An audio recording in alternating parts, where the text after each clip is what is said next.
everyone for coming. I'm Marin from Popfly. If you haven't heard about the Wild Reach Creator Program yet, we brought about 150 creators here to meet with brands, to make connections, to collaborate on content. And if you want to partner with any of them, come over to our lounge. You'll see the Airstream from Outdoorsy over there. So I'm gonna start asking some questions. We'll have you guys each introduce yourself when you answer the first one. So let's get into it. Every company is a media company. I think this is top of mind for a lot of brands right now, but it's actually something the outdoor industry figured out early on. So we were really ahead of the game when it comes to creating cinematic content. When I was at the North Face, we invested a lot of time and energy and money into creating these really cinematic, award-winning films, and we're seeing more and more brands jump on that bandwagon.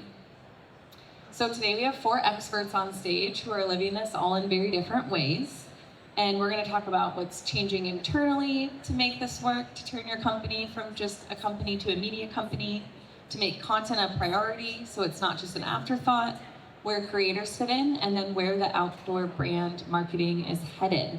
So I'll kick it off. Do you want to introduce yourself and start with, why do you think this change is coming? Why do you think companies are trying to become media companies and not just another brand?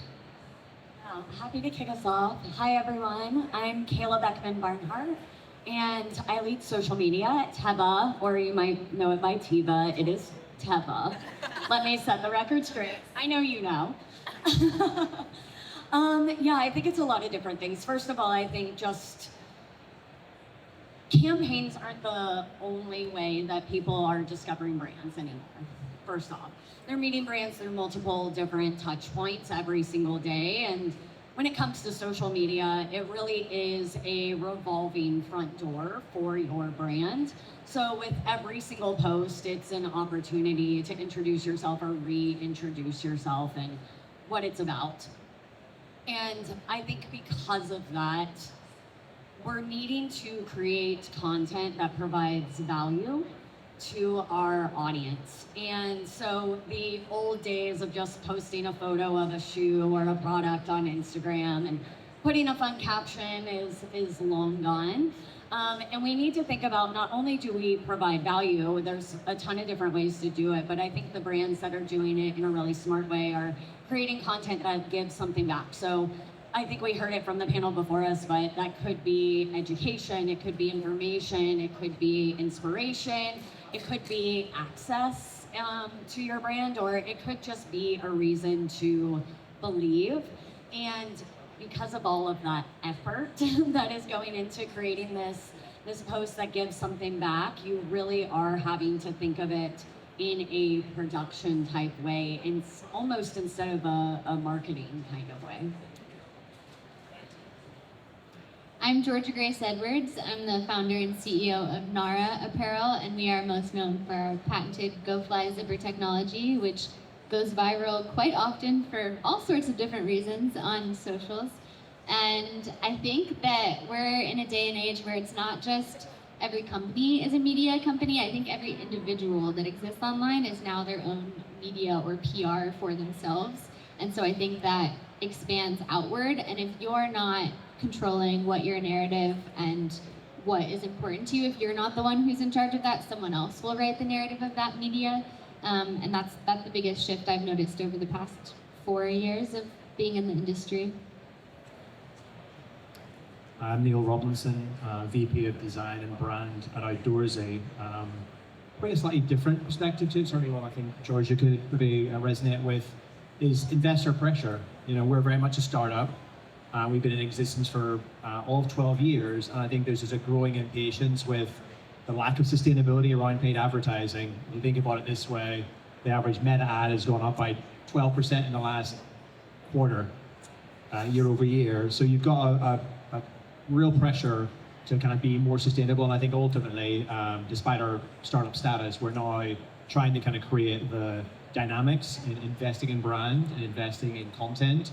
But it's easy for all of us to say here, and I certainly feel intimidated by the common senseness of that, but the reality of actually making it happen is a very different thing. I mean, we're based in Austin, so I've got some incredible examples And this is certainly to your point earlier about North Face. This is why brands are now taking the example of North Face. We're surrounded by people like Yeti and Huckleberry who sets a peerless example of what they do. So I think those examples are, again, inspiring people to maybe look at other mechanisms other than the kind of performance and paid advertising. So I would say that's probably one of the outsized influences that brings us to the moment we're at right now at Outdoorsy. Yeah, that's an interesting perspective too, to say that brands are looking to some of these leaders in the space and seeing that, hey, this is obviously working for them, so how can we make it work for us? Yeah, man. I think Bob Mott at Huckleberry spoke at South by a few years ago, and it was just interesting. Someone from a very high financial acumen standing up a media unit and realizing that it was going to take some time to invest in that before it got to the point of profitability. And again, I know because I saw that example 3 years ago and really wish we could have gotten to where we're at now a lot sooner. But yeah, it is. There's a believability factor, and the number of, I'm going to say, less informed CFOs out there who again are looking for those quarter-over-quarter results. So again, I'm happy to those examples very close to home.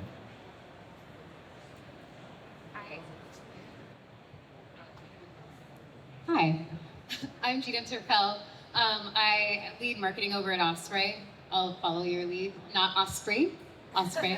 But yeah, I also worked at North Face with Marin and worked at Parks Project before that. So I think my perspective is going to come from idea of like everything from like maybe a smaller team to getting the opportunity to work with like large corporate corps and GLTs and all the LTs and leadership crews you could speak to. But I think this is a really interesting thing, why marketing and brands teams are going like, let's be media companies. And the reason why is literally because we're all fighting for consumer attention. Let's be real. And so at the end of the day, when you think of speaking to a consumer and grabbing their attention, you can't wait till they're looking for that sick new trail shoe, that waterproof shell, the awesome new pack for their through hiking. You gotta get them, like considering your brand and basically keeping your brand top of mind before they're ready to make that next purchase. Because when they are ready, you better already be a brand in consideration. There's so many things on Reddit, AI, where you can research and find it. So you gotta be building that relationship and having them have your brand top of mind way before they're even considering their purchase cycle. But yeah, and also learning from you, I want to bring that to the CFO guys as well. But yeah, thank you. Hello, Roberto, Director, Brand Marketing at Backcountry. And I have to echo Neil and Gina's comments. I think the first thing is that the consumer now demands it, so they're absolutely driving that. Backcountry is an interesting example because we've been producing, like the North Faces of the world, content. We've had to adjust dramatically to reach our consumers. So even though we've been a content machine, it's a completely different machine now, and it's been fun to watch and fun to be a part of. And then arbitrage, we've been chasing that forever, right? Like ads were working, email was this, diminishing returns, and all of that comes from the full cycle of awareness. If we have a social campaign, a holistic life cycle where we seeded it, planted it, validated it, then market it, conversions are significantly better, right? So it's a whole cycle for us, and that's absolutely consumer driven. I love that we have such diverse perspectives on this panel because with the different size businesses and just different like aspects of the industry, I think everyone can learn something. Georgia Grace, I'd love to have you answer this question first because your brand is known as being a social first brand, like it's part of the DNA. But how do you think about making content a core part of the business? And I think we'll get a different perspective from people that are from more heritage brands. But like structurally, budget, mindset.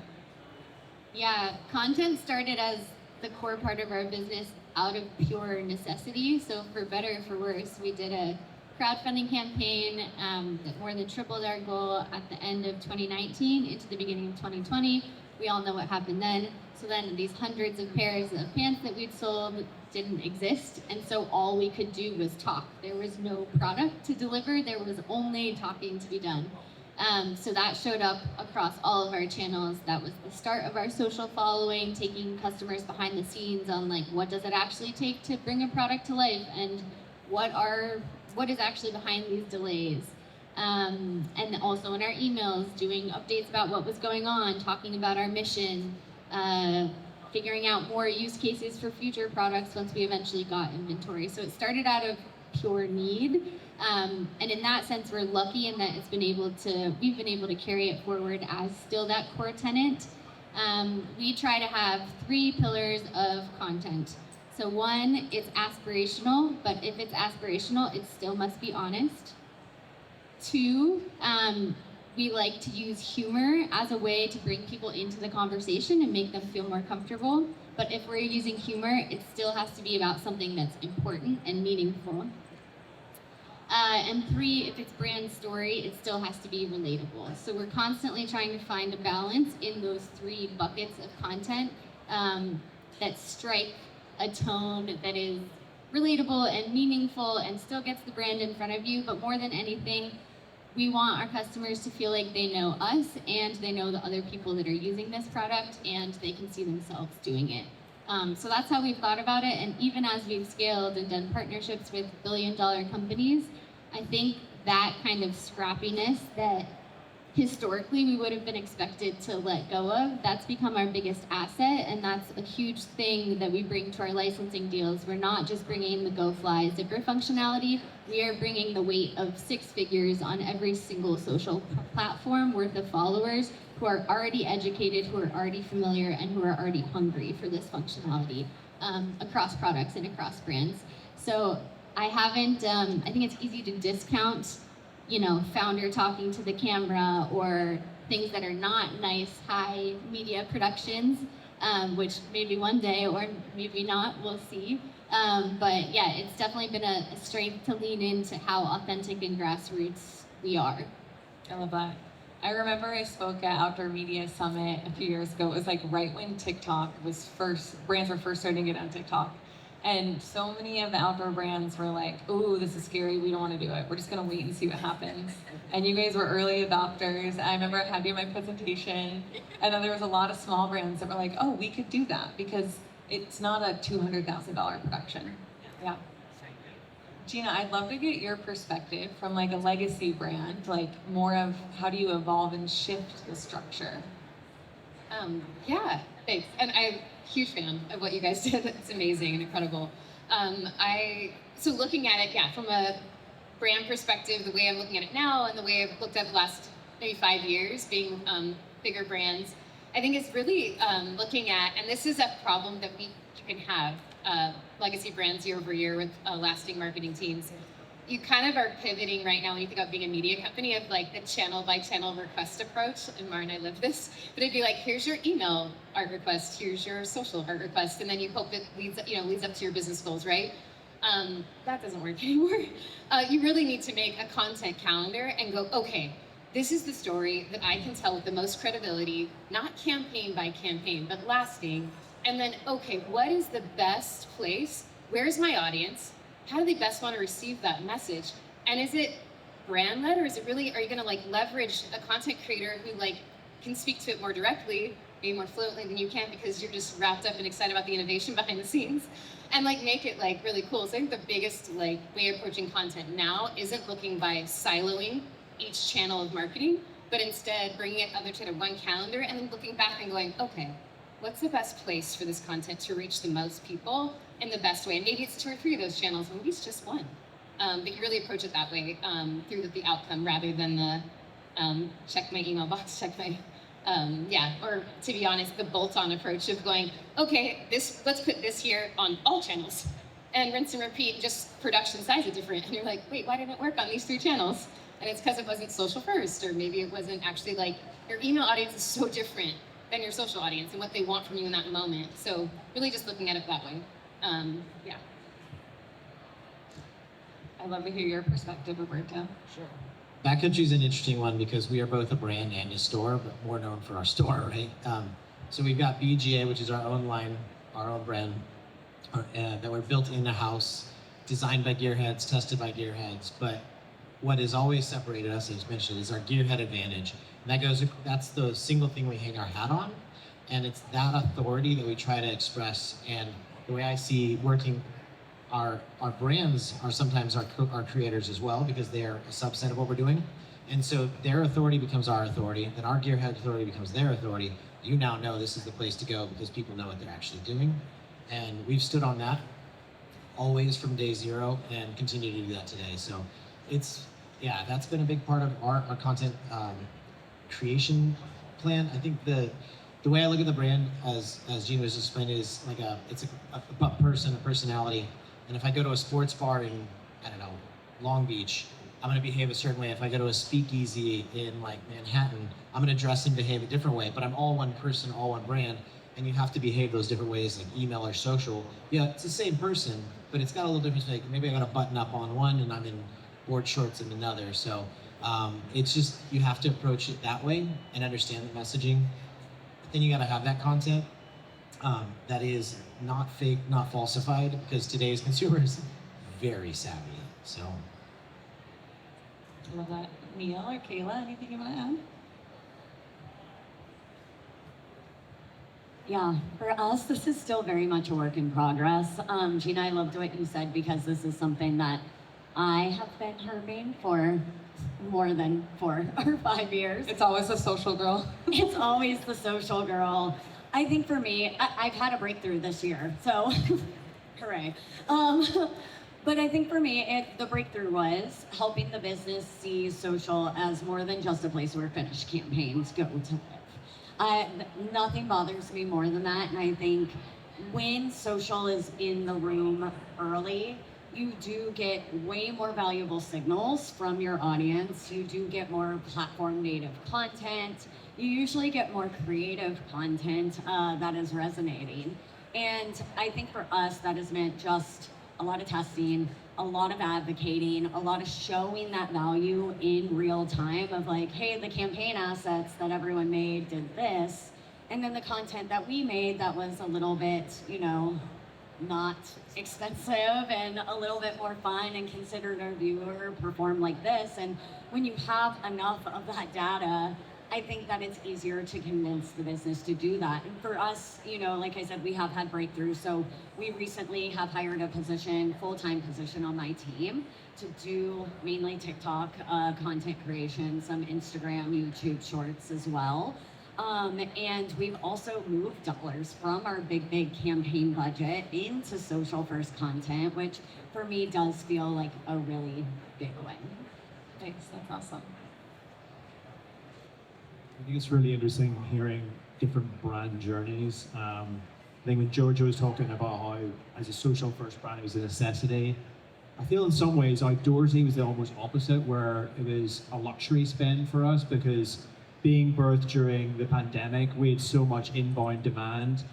We never really had to do very much. So we had oodles of, not necessarily money, but there certainly was an appetite to have celebrity trips. So we paid the celebrity tax during that period of time. So you've got Lily Collins and you've got Mariah Carey taking outdoorsy trips. And it was fantastic, I guess. But in some ways we got ahead of ourselves because that kind of spend's just not sustainable. And we kind of rented an audience, just like we've done from performance marketing, from those celebrities. And again, I think it's just for the smaller, younger brands out there, just realizing you're inevitably going to go on a journey with social and with content, and getting it right will come in phases. So I think we've now moved to a place where, from, again, the scrutiny that kind of work was placed under by CFOs who understood this, the kind of the halo that created for us was one thing, but there was just no measurability around it. So really where we've got to as a brand now, and I think it's providing us a really interesting platform for 27, which is we have treated our creators as a way of creating measurability, and that's been really successful. So again, it's not necessarily the ideal step I would want to have taken,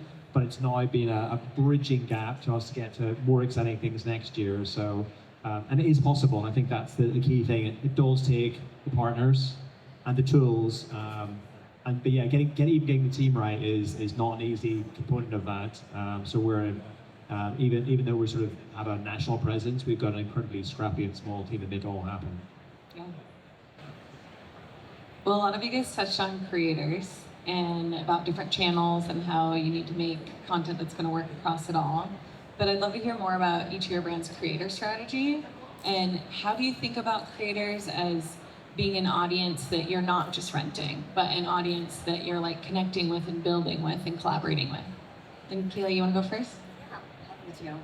Yeah, creators are huge for us. We use creators not only for content, but also just partnerships as well. And the way that we're thinking about it, which Gina, you may have touched on this too, I think, is really as a connective tissue to the brands. Like, these stories do need to travel from social to PR to events, and that's somewhere that we're using creators. And really, I think how we think about it is creators for us is an opportunity for our messaging and our products to come through in a way where they have authority in that space. And so for us, that may look like, you know, a creator who has a niche audience, or just a point of view that's unique. Or a really great example is we recently started the Teva Bureau of Adventure, or the TVA for short. It is a very small group of adventure athletes.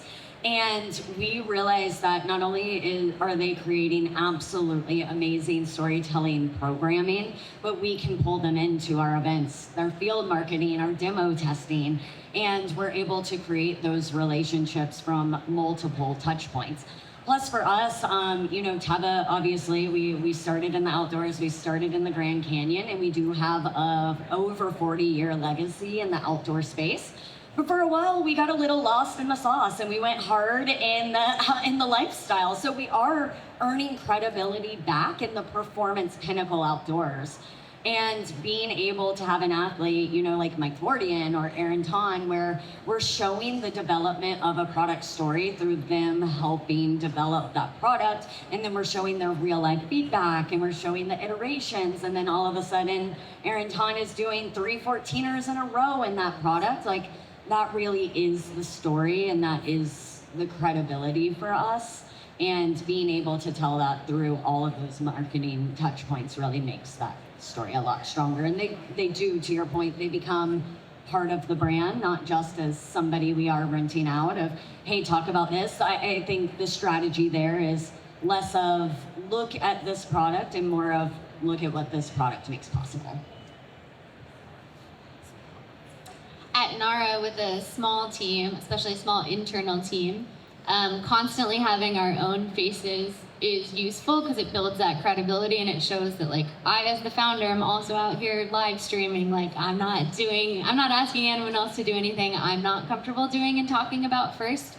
But for us, ambassadors and creators have been really helpful to just add new voices to the mix, and to show that this is not a niche small thing. This is something that affects over half of the population. And so to have that reflected in the types of people who are talking about it. We also view all of our content creators, yes, hopefully they happen to be wearing or mentioning our product, but we're actually way more excited about what can we amplify, like what is the work that they are already doing in the world that we think is freaking cool, and we want to be able to ask them about it, and we're curious about it. And that's led to a lot of amazing use cases that I had no idea about when I started out working on a glacier. There's a ton of adaptive and health use cases. There's people on trail crews. I've learned about bridge inspecting. Cole Brower was the first American woman to sail the world solo. I don't think I've ever even been on a sailboat, and she did that entire journey wearing Mara's Go There pants and Go There shorts. And that was a completely organic DM, like, hey, I'm gonna set out and do this thing. Do you have anything? And we're like, yeah, sure, like, here you go, put it in the mail. We were like putting it to different countries to recharge stops. But stuff like that has been really cool, just learning other people's stories and use cases, and seeing it in so many other applications than we initially thought about at the beginning. I think one of the things that's interesting for us when it comes to any kind of communications, let alone the work that we do with creators, essentially when you rent an RV, you're having to convince someone to do something which is pretty intimidating. I'm intimidated. I've been doing this for 5 years, but you've got the intimidation factor. You've also just simply got the price. So again, thinking about the average purchase of an RV trip being, I don't know, $1,500, $2,000, and the fact that you've got to bring the whole family along on that adventure with you, just means that as we think about content creation, we have to, and again, to my point earlier, you've got to really start preempting and creating more inspiration. And really for us, to George's point, it really is that balance between education and inspiration. So as we've started to be a lot more intentional about the creators, we're looking for folks who are as much indoorsy as outdoorsy, and that was one of my driving convictions when I joined the brand, because as a category we are so much of an echo chamber. I think that's very fair to say of all of our brands in some degree. But I think really trying to remain committed to those folks that are able to explain the outdoors, to make it relatable, and obviously in the case of the RV, to make sure that you understand you can do it. So that's really the driving macro force behind who we work with. But I think there's a real believability that we have to create as well through the creators we're choosing. And we're really at a point now where we've kind of got some kind of playbook done, and obviously, having partners that help us create that. But we're also just doing a lot of experimentation. I think so much is changing in all of our worlds, and the playbook of yesterday is not going to be the one that works next year. So even if I look at what we're doing right now, I had Brian Kelly, the points guy, for example, out last week talking about, a very traditional travel journalist talking about taking his first RV trip. We've got UGC creators going out. We just got a real variety of folks, and I think it's really about being prepared to experiment. And again, it's having earned that permission I talked about earlier, where you have proven that this can work in the short term, but then also having the confidence that you're going to create more interesting playbooks in the future. So it's been, again, part of that journey for us. It took us all time for me. Okay. I love this question because it's something we probably talk about every week, to the point where I just pitched for more for next fiscal and I got it. So yay for all of us. Yay.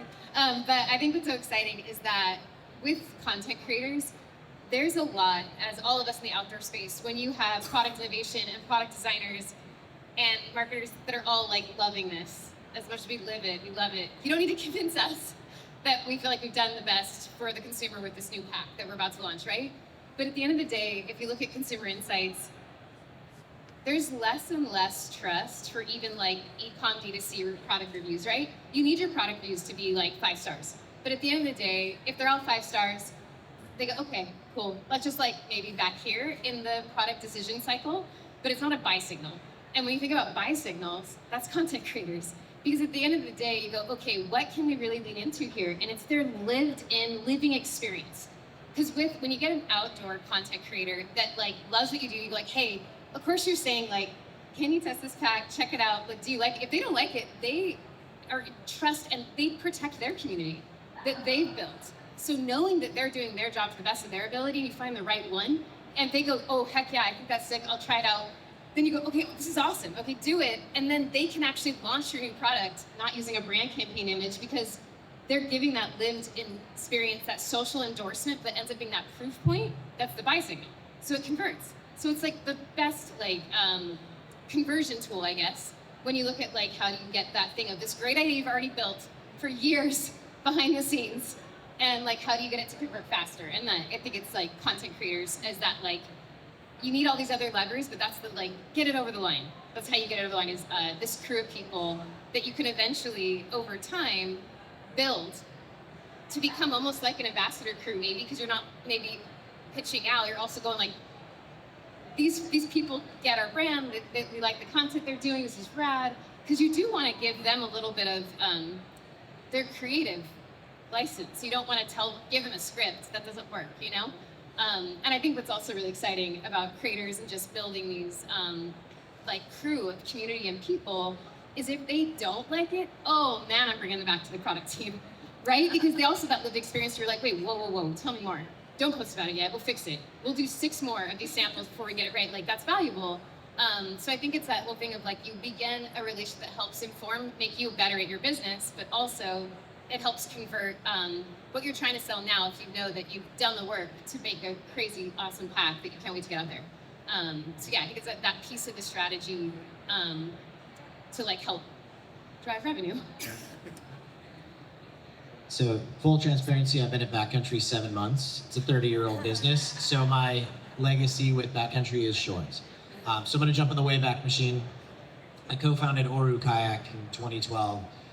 Kickstarter, and one of the things we kind of accidentally, we put one of the first, we were part of that first iteration of ambassador programs out there, and people kept sending us back pictures over the bow shots, just over the bow. And we put together a brand anthem, and it starts out this, it ends with this boom, boom, boom, boom, boom, and it's just shot after shot after shot of people looking over the bow of their boats from all over the world. Could have been a lake, could have been an ocean, could have been a bay, could have been a river. Didn't matter. It could have been, U.S., North America, South America. It was awesome. And that was when my brain was like, that's it, that's it. That's the common thread. That's the one thing right there. You're in the boat, you can be anywhere. Fast forward, co-founded the Vansmith, which is a van conversion company. We had the iconic cedar ceilings on ours, the TNG cedar ceilings. Same thing. Our iconic shot was looking out the back with the cedar ceilings, and we sold the crud out of that. Got to backcountry, and I was like, so Oru Kayak, when I left, I think we had 12 SKUs, 25. And then when I at the Vansmith, it was all one SKU. At backcountry, we have over 700,000 SKUs.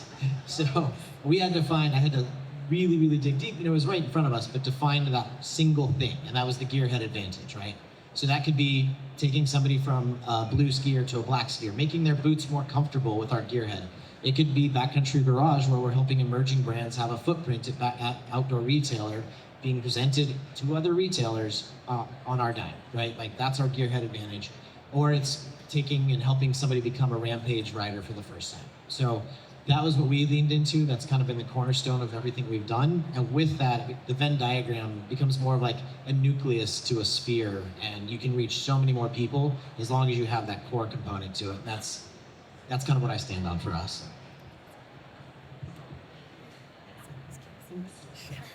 All right, so last question before we'll open it up for audience Q&A.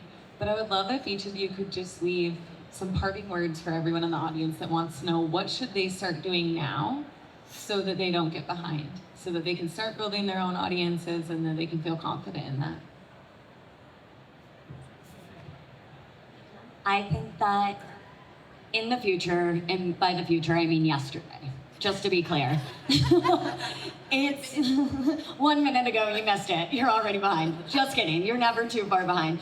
I think it is going to be less about just building an audience and more about building participation. Somebody said it in a panel earlier, but increasingly, especially young people, they want to be brought into your world, like physically, but also digitally from all different touch points. And so like I said earlier about creators, it really needs to be a connective tissue through each touch point of your brand that you're thinking about how can we bring the audience in?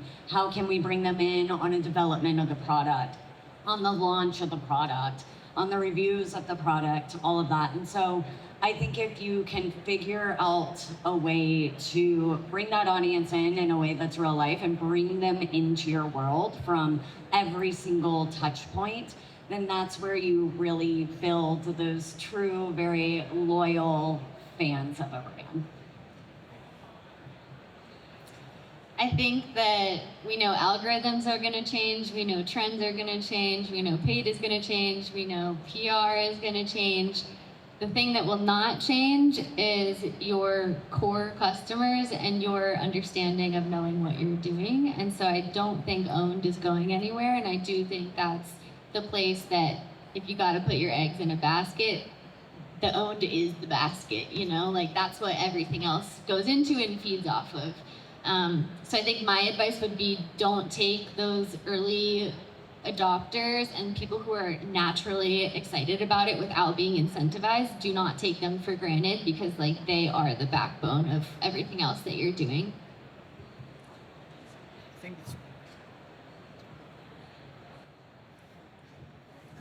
I think the thing that we're starting to really focus on for next year is, and what I would encourage people to think about is, to your point, some of the points about education. So we're now, again, thinking into Circle, we're thinking into Discord.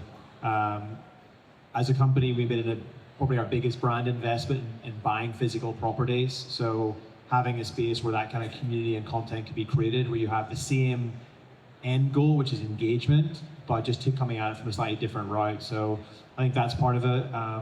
We're also, I think, really trying to think through our relationship with the creator.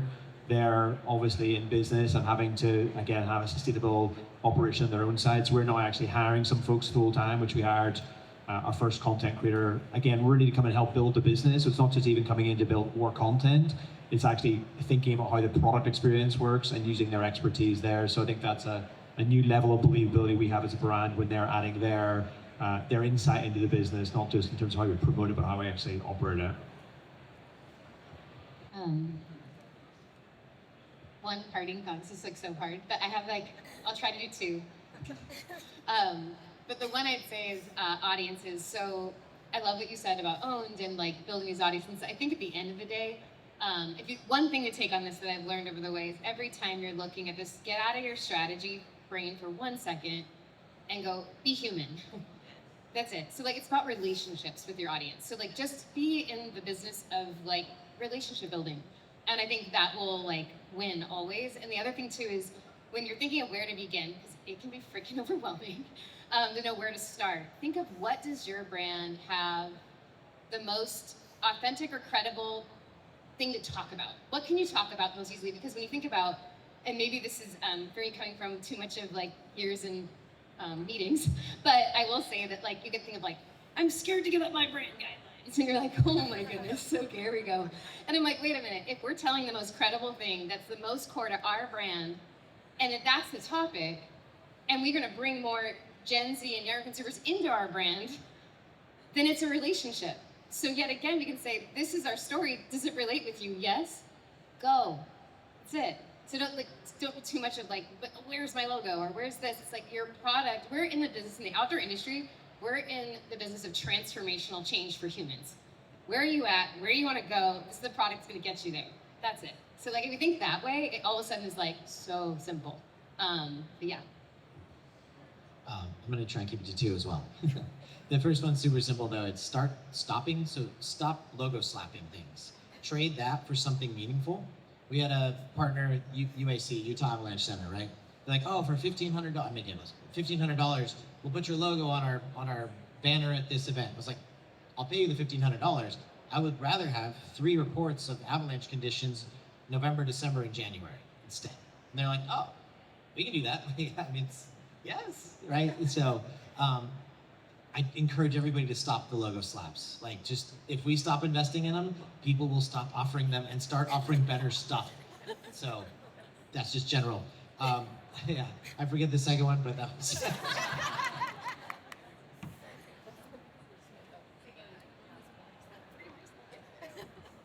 Does this work? Yes. Okay. Well, thank you guys so much for sharing all that valuable insight.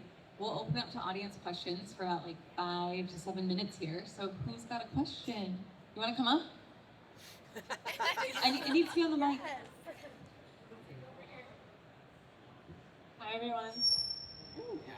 Thank you so much for this incredible panel. There was so much that I've learned. My name is Nada. I run an adventure travel company. I also wrote my question down to try to keep it concise. I love how you had talked a little bit about how we're not just building an audience, we're not just about online reach, it's about building participation, engagement, and community, and thinking about those long-term relationships and how to build that loyalty and trust. We want to make sure that that reach and those numbers also translate and convert into, you know, clients, users, and just an engaged community that lasts even beyond whatever campaign you are running. And all of us as creators, anyone that's in media, we have content that has reach that's 1 million views but have that not really translated to what your end goal is. And so what sort of metrics do you look at beyond just the numbers, right? Like we're very data driven, and things that will actually quantify that transformational change that you were mentioning. So, thank you. Yeah, I mean, it depends, like kind of an event. So social media has its own subsets of personalities in my earlier example. So paid media, the ad side of things, absolutely performance driven, right? And we see a beautifully designed ad by our creative team flop, and I can see UGC ad absolutely killing it. So those are, and it's purely performance, ROAS, click-through rate, all of that.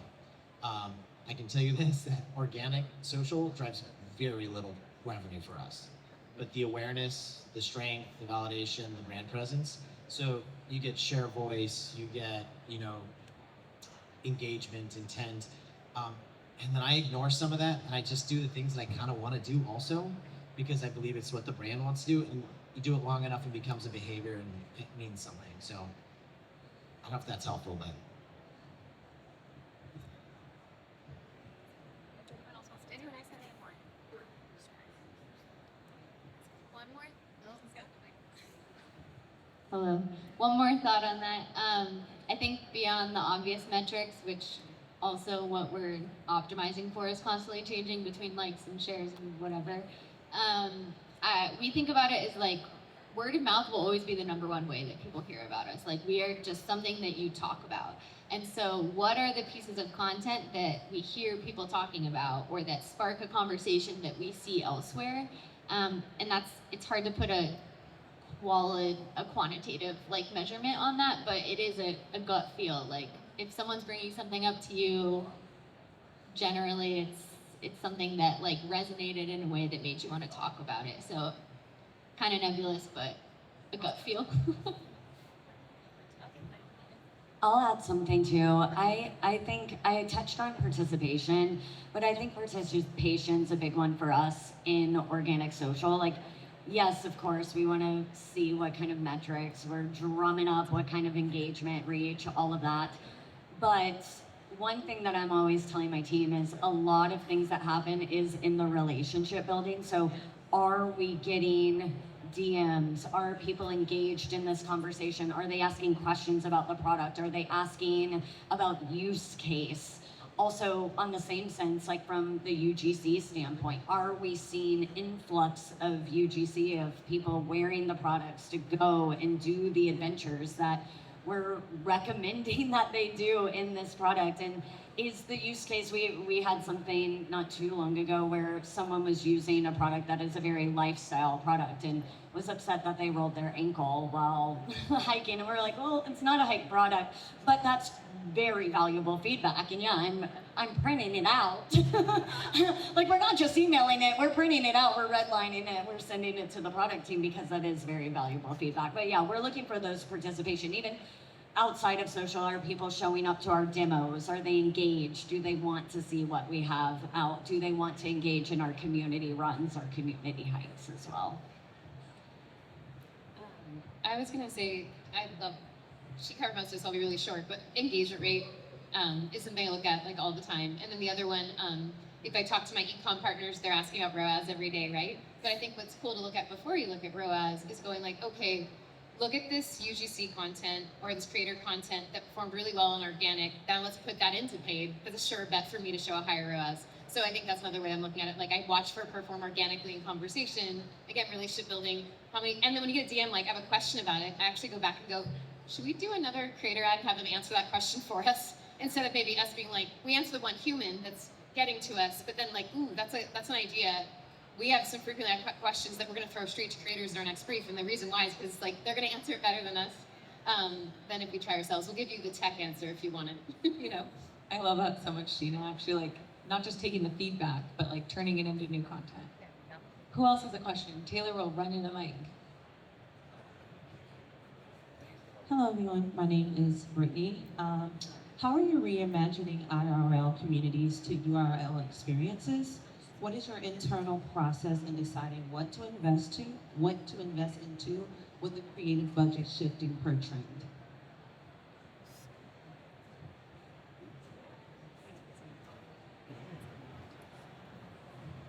We've really, I think, if I think about in real life, we've probably invested in the last few years quite a lot of time and energy in being places like this, being in trade show environments. Again, we've kind of withdrawn from that a little bit to kind of reconsider what we're going to do going forward. But quite honestly, you know, where our brand is, we've now seen a huge amount of value in being better identified in our hometown of Austin, for example. So again, it's like things that almost got overlooked in the trajectory of the company growing. So we're doing a lot more there, and it's really, again, to my point earlier about experimentation, we're doing a lot of experimentation in small activations, about it putting ourselves in proximity to other brands that we can learn from. And then I think what's been really amazing is just how generous those brands are in shepherding us and bringing us into other opportunities. So I think that is at least how we're starting to think about it. Again, it's requiring us to think about longer term horizons for the investment value to show up. But again, I think it's going to be a moving away from some of the obvious sales places like trade shows. And that's not to take anything away from this as an event, for example, but I think it's, again, to my point earlier about it's almost asymmetrical positioning. The RV is, if you overmarket it as a thing in itself, you just lose out in the fact that it's really an enabler to trail running, it's an enabler to music festivals. So it's thinking about the events and physical locations where that happens. And I think also starting to think about in real life for as another mechanism for rewarding brand loyalty and thinking about all those events and activations we can invite people into rather than just giving them credits back. We're thinking about loyalty as a more transactional thing. So that's really been something we're starting to learn and build relationship. And again, we're starting, despite our sort of national coverage, we're starting in Austin. We're trying to really build it from there outwards. I love that. Okay, we have time for one more question. No pressure.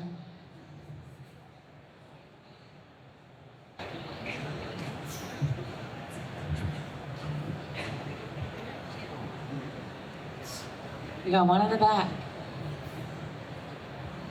I guess if there's one message that you want to communicate with your communities, what is it? I mean, outdoor industry is changing. The world's in a crazy place. So what would be one key message that each of you wants to share? I had one of my more interesting brand conversations recently. It's a potential opportunity to work with, of all people, Dolly Parton. Kind of awesome, right? I think she's now credited as being the most loved celebrity in the world. But Dolly, as you may or may not know, was a huge RVer. Obviously, she had an incredible tour bus that I guess qualifies as a Class A, but she and her husband just loved RVing. And I think the thing that I would like to communicate is, and this was me on the call going, is if Dolly can do it, you can do it. And I think that's just a truism of the outdoors, and Dolly and her husband would show up and no one ever thought that Dolly could do it with the nails in the hair, but somehow she pulled it off and she really loved the outdoors. So that's a potential future partnership that I guess I'm leaking now, but I think it's just, again, that accessibility is just a real thing, and finding the people who can communicate that powerfully. No, my answer's not as fun. Like, Dolly. So I guess the one thing that I would really like think about is, I think we're all in the outdoors for a reason. One of them is we freaking love it. And I think what's exciting is the more people that get outside, let's be real, they're better people to hang out with and just better humans. And we're realizing that through science and everything, right? So at the end of the day, I think one of the messages we're speaking about, like really just driving home with the consumer, is it doesn't matter. You're like, humans aren't like, we're outdoor people only, right? Like, we were just talking about this last night. We love carrot cake with cream cheese frosting. But we love many things. So like, of the things you love, whether you're in the right now in the mode of, I want to go, I'm interested in nature and I think it's rad and I want to protect it, or you're like, I'm gonna spend 3 weeks on the CT trail. I'm gonna go on my first hike, or I hike every weekend with my kids. Like, whatever part of your like mindset or journey is in the outdoors, we can provide the pack that will make that more enjoyable for you. We also want to be your friend and have if you have questions how to get there, how to do it, like, we're here to support that journey, because one, we have people at all stages, not just at the company, but within our community we're building, that can help you through that experience. So I think we just want to be that like enabler, like you were saying, like just that thing the pack they can count on, no matter their stage of the journey, whatever it is, on a bike, running on a trail, or like literally just sleeping in the dirt. Yeah. First comment on carrot cake. We decided last night it is officially a vegetable. It's healthy. So, and then the thing I would love people to take away is just that, like, we're all in it together here. Like, rising tide raises all ships mentality. You know, we're better together. Backcountry is a lot of things in under one roof, so that makes a lot of sense. But I'll extend the olive branch to anybody. We'd love to work with anyone. I think that matters, and yeah, I think that's an important thing to take in today's day and age.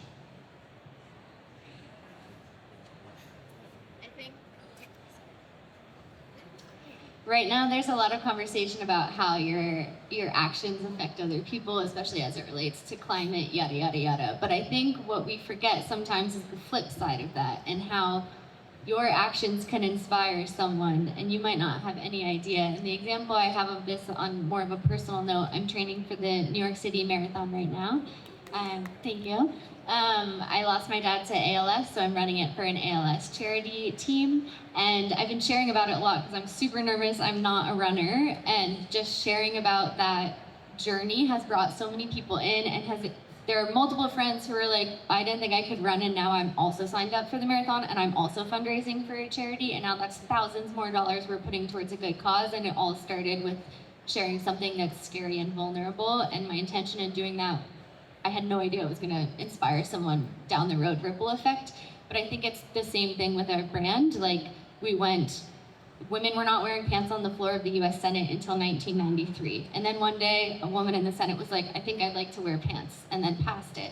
And then our brand came along and was like, there could be a zipper that works for everyone, no matter what your anatomy is. But it takes, like, all you have to do is question it. And if you think that you could do something better and you try to do something better, even if it fails, like that, I guarantee you that will inspire someone to do something good in their own community.